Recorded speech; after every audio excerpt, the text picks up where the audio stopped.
Hey guys, Rox here. Time for another video. This is more of a continuation on what we were talking about yesterday. Yesterday we were talking about, um, whether or not you could start on 600 and, mentality differences between, younger age kids and, adults, or younger adults and regular adults. And there is kind of a difference.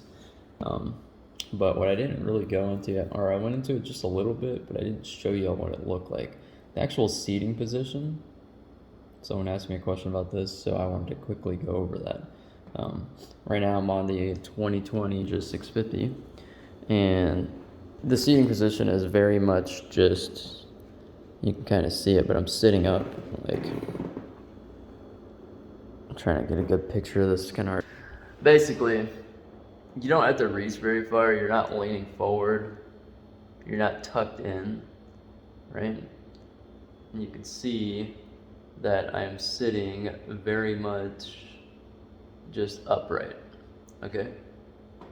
So, I'm gonna come from the other angle too. I am sitting upright and I'm not leaning forward or anything. On a Super Sport, you're gonna be tucked all the way in and laying. I don't know if I can get a good video of this, a picture, but you're laying on the gas tank basically. That's kind of what it looks like.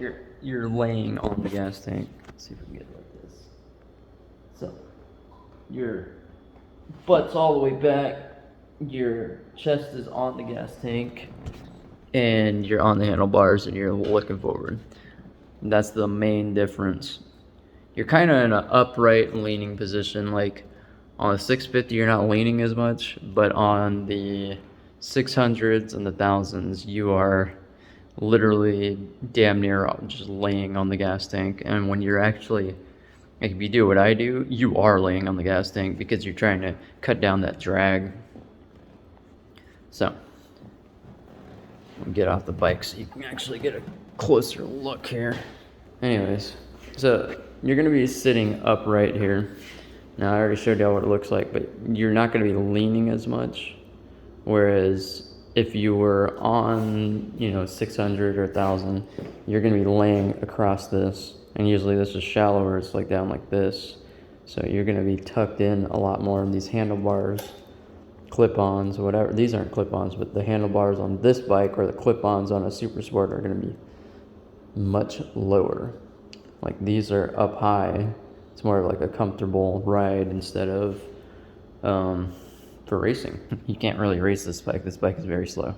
Say, I think it tops off at like 125, something like that. So, that being said,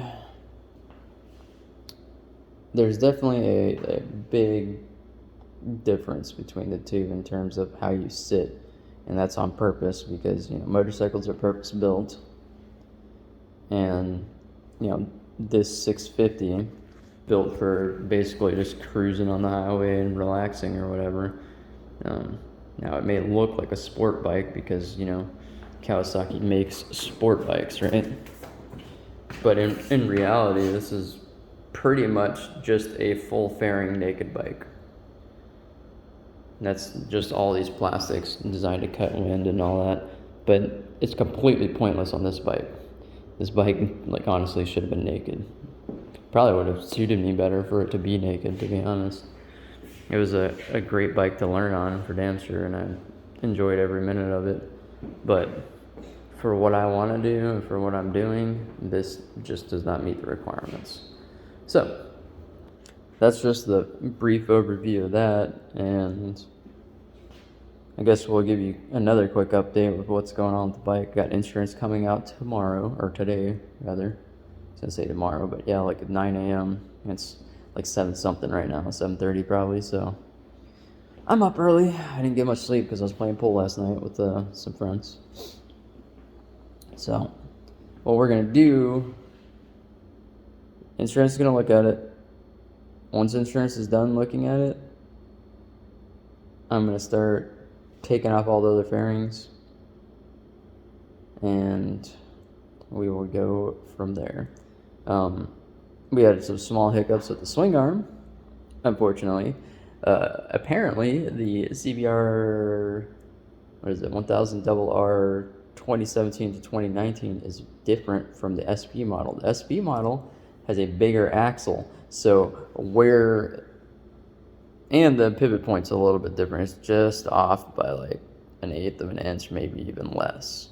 So the axle, like going through the back rim, it wouldn't go through where the mounting points are, and it wouldn't go through the brackets that go on the mounting points. You know, that lets you adjust it back and forth. So, unfortunately, now we have to do it the fucking hard way. I had to go and get it milled. Luckily, Thompson's Custom Cycles actually knows about the SP model now. They know about the axle. They reimbursed me some money to pay for the milling. And, you know, it should be fine from there. Everything else is fine. The nitrous bracket looked great. The welds looked fine. The only thing that was kind of jacked up is like 2 minor differences, but it made it like not work. My mechanic did a bunch of fucking work yesterday, and it was completely pointless because, for one, we couldn't even get the fucking damn swing arm on there because it wasn't milled right. And that's not their fault. I'm not going to blame them for that. Thompson Custom Cycles, the dude that's running it, is a fucking awesome guy. I talked to him. I told him the problem. He's like, I don't really get it. And I was like, let me send you pictures. So I sent the pictures. He's like, we can fly it out there and mail it, or, you know, fly it up there. They'll get it done in 1 day and send it back. But that was going to cost a ton of money. And I was like, look, dude, I was like, we got a machine shop right around the corner, and it's a good machine shop. It's trustworthy. They're not going to fuck it up. I was like, why don't we just fucking machine it? It'll cost way fucking less than, you know, one way fucking instant mailing it, and then them working on it and wasting man hours there, and then mailing it back, you know, another 1 day. So, and I would have it faster. That's the other thing. I want it on my bike soon. So, minor hiccups, you know, it is what it is. I think y'all are going to really enjoy what the bike's going to look like once it's done. We need to deal with insurance first and see what they want to do. They're coming out to price out an estimate. What it's looking like right now is the right side of fairings, the front fairing, the back fairing. So I'll just bike so y'all can see, but basically there's a fairing down here on my CBR that got broken, like right up here. It just snapped in half. The 1, 2, and then there's a third panel on the bottom for my bike. Those snapped. And then the front, like, mud flap or whatever you want to call this, like tire fender, this cracked across here. And that was all from the same thing because it caused the forks to fucking bottom out. And I got a dent on the bottom of my exhaust. So, pretty gross dent too, and it definitely affected it. So, that's going to be another who knows how much. I mean, I did some pricing already, and we were close to $3,000 in repairs already. So I have to be really careful that they don't just say, fuck it, total it. The swing arm has a little bit of damage on it. I don't know if it's enough for it to matter, but it does have some damage on it. And other than that,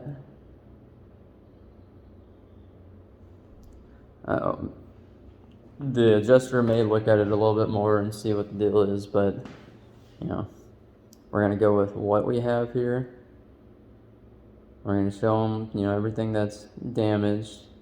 I mean, there was damage on covers and all types of shit, so I don't even know. I hit something on the road, and I don't even know what the hell it was, because I went back to look for it when I went to go get the fairings.